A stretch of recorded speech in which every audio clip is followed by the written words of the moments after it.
Hello, everybody. This is Everyday Commentary, and this is a Sweet Stuff Saturday recorded on a Saturday. This is my third attempt at this, and each time I've been interrupted. And I realize the reason I don't typically record these on a Saturday is because Saturday morning and Saturday afternoon are when I become the building super. So I'm going to be interrupted, which is why I'm eating my breakfast downstairs. But I wanted to talk about this because this is something I think about, but I don't think I've ever written about. So when I write on the site, I typically talk about knives being priced into 4 tiers. You have a budget knife, entry-level knife, enthusiast grade knife, and high-end.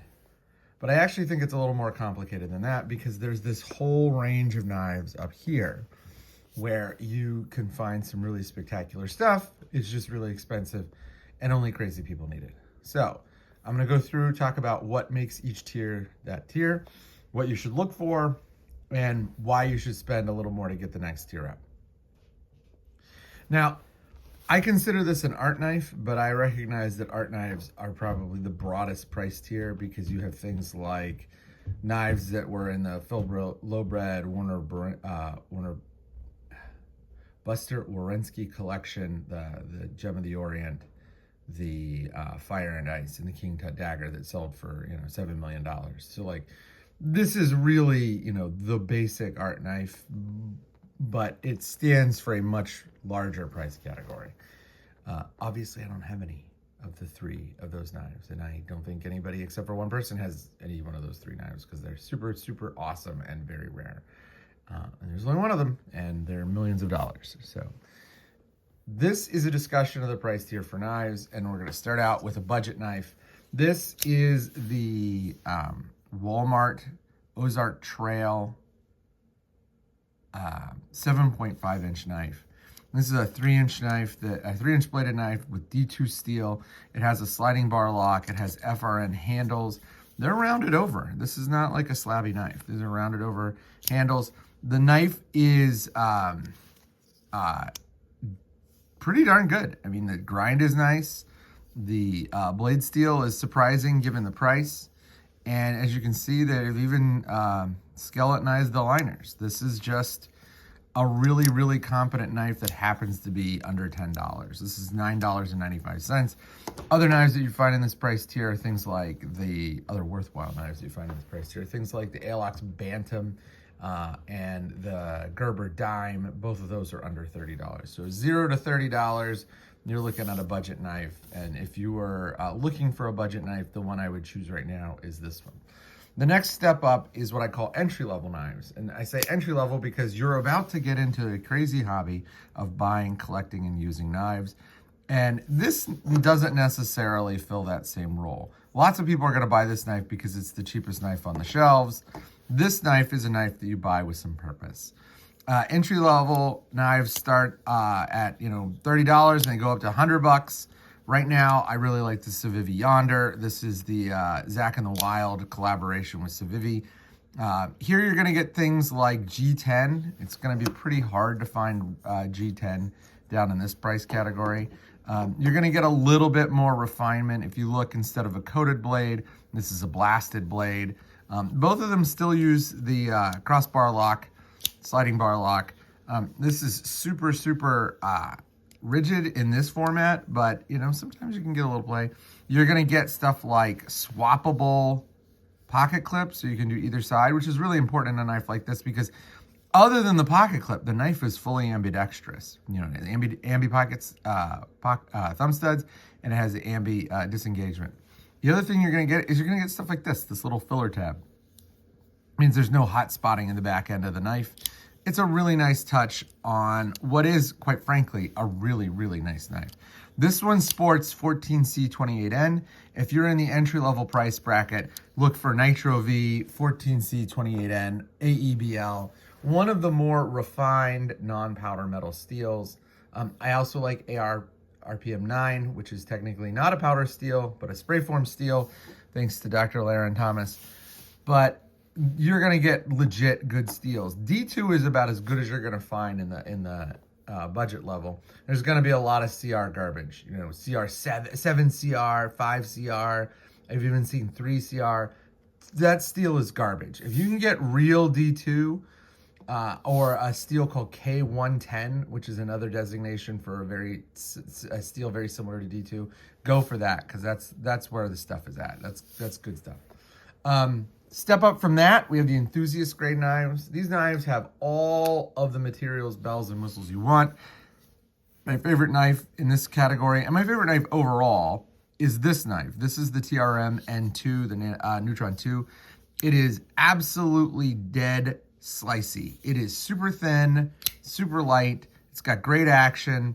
It's got these thumb studs. I love the thumb studs because you can either do it with or without the O-ring. I like the O-ring, but they work really well both ways. Just a fantastic knife. You can see that this knife has sculpted G10, something you will find on entry-level knives that used to only be on Enthusiast Grade knives and up. This knife is a daily carry on a pretty regular basis. This is one of my very favorite knives of all time. It also has some really ingenious design touches. Like if you can see here, you can kind of see there's like a choil here, but it's actually a really effective choil. You get to grip right up on the blade. I love this design. You're probably going to pay for better steel, like you're going to get powder metal steel, but handle scale material is going to be basically the same here. What you're really paying for here at this price bracket is just an absolutely superior design. And Les at Halpern Titanium he's a genius. These are great knives. The next price bracket, and the last one I typically talk about on the website, is Highend. And this is the Sebenza. This is a Sebenza 31. It runs S45VN. And this is a $425 knife. It used to be a $330 knife, and then they had a price bump. I actually bought this at the $330, and then like 2 weeks after I bought it, and like a day and a half after I got it, it bumped up to $425. This is an absolutely awesome knife. The differences here, from here to here, are not that great, which is why I think this price bracket is the bracket that you want to be shopping in.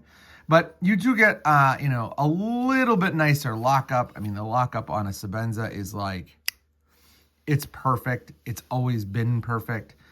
There's no blade play. There's no wiggle, no nothing. This is just a great knife.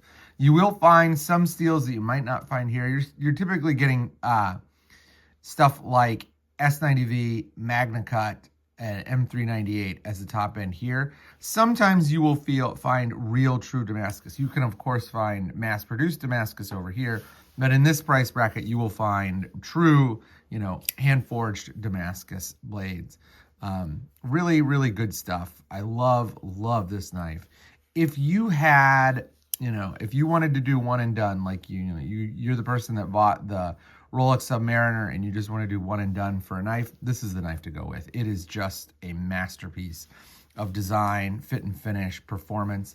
It's a good cutter. It's not as good a cutter as this knife, but it is also a really stout blade for this package. I mean, you're getting a very thin knife in the pocket. It weighs exactly 3 ounces, and yet it is a knife you can really rank on and beat on because the blade stock is so thick. This is the last sane entry point. Everything else after this is just for crazy people. And, I'm a crazy person. This is what I like to think of as like a high-end production knife. And I think of other knives in this category. Think of like the Koenigsegg, or the Koenig Arius. Koenigsegg. No, there's no Koenigsegg's on the table. A Koenig Arius and the Oz Machine Co. Roosevelt. This knife is the Millet Knives Gen 3 Torrent. And this is a knife that has all of the materials of something like the Sebenza, but it has a lot of extra design touches and machining flourishes that you're not going to find in something as plain as a Sebenza. I think this is really a step up from the Sebenza. Like even the inlay Sebenzas, this is a step up from that. And you can see this is some absolutely perfect void-free carbon fiber. And you can see here that there are recessed pockets for the screws, and the screws themselves are just immaculate. Everything about this knife is immaculate. You can see here, like, if this is perfection, this is perfection plus. The screws are recessed on the pocket clip. The pocket clip is one piece of sculpted titanium, even though it's probably a 1/4 inch thick. They just hog a ton of it away. Look at this touch. So on the pocket clip, there is a little cross brace here. This is a TJ Swords design. And you can see that there's even a step down inside the pocket clip for this little cross brace. Cross brace is unnecessary, but it adds a little flourish. The thing that makes this perfection plus is that even the flourish has a flourish where it is not leveled across. It's not machined flat. It is a true 3D pocket clip. I love this pocket clip. It works great. Everything works great on this knife. It's a really, really nice knife. And easy to deploy, easy to put back in, dead center. Look how little, and I've never cut my finger, but look how little wasted space there is in the handle. I mean, this is a knife where you get a lot of blade length for the handle length. They push the pivot pretty far forward. I mean, we're talking like, maybe 3/8 of an inch. And then at this end, it's almost nothing. I mean, we're talking 16/32 of an inch on that tip. Just a great, great knife.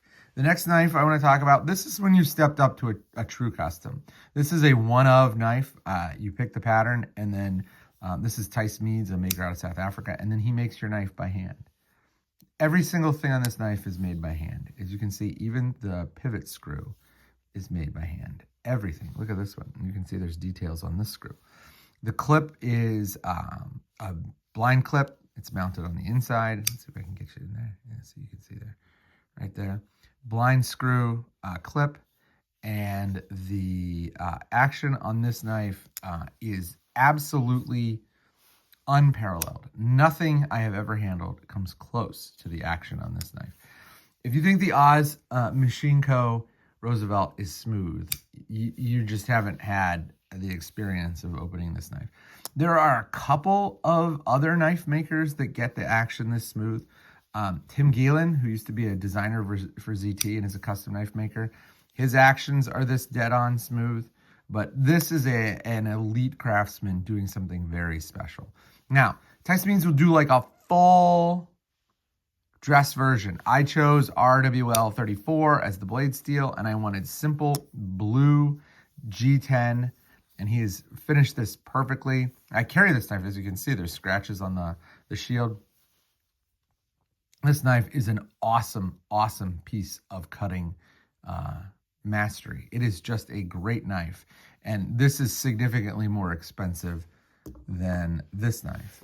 So if this is $425, I think this one was like $560, $600. I forget what it was. And then this one was a cool $1,000. The next knife is the knife I kind of use as a symbol for art knives. This is the Sai Swift. Here you are getting custom everything. Everything is mirror polished. Even the back spacer is mirror polished.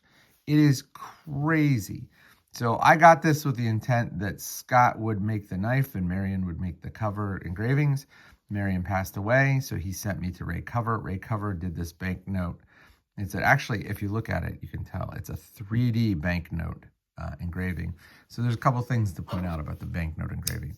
Like if you look right here, you can see that this acanthus leaf passes under this acanthus leaf, and it does so in a continuous, I mean, you can see like comes up continuously, comes up continuously, and it casts a shadow. I mean, it's just a truly incredible piece of artistry.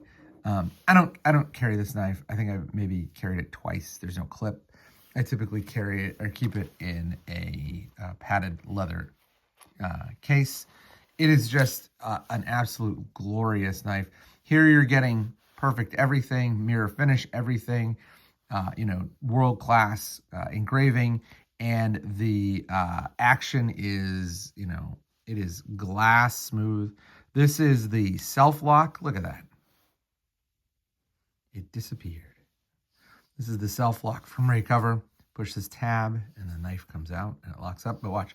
Let's see if we can do this again. Ready? It is absolutely fingernail flush. Really nice, great, great, great finish on this blade. The mirror finish is crazy. Like, look, I can like easily dial in the camera. Super awesome, really crazy knife. But that's a tour through the price brackets. If you want a knife, you got to think about how much you're going to spend. You should take a look at this video and say, like, am I getting what I should be getting for this money at this price bracket? And I do think, again, that this is the place where you're going to find the best value. This is the place where you're going to have some jaw-dropping experiences. But all of these knives on the table are excellent knives. I've carried all of them. And they all really do make a difference. They cut well, they carry well, they're great in the hand. And, you know, like, it's fun to carry nice things. So that was my Sweet Stuff Saturday, recorded on a Saturday. When you get a chance, go over to the website, take a look at stuff, watch some other videos. Thanks for watching.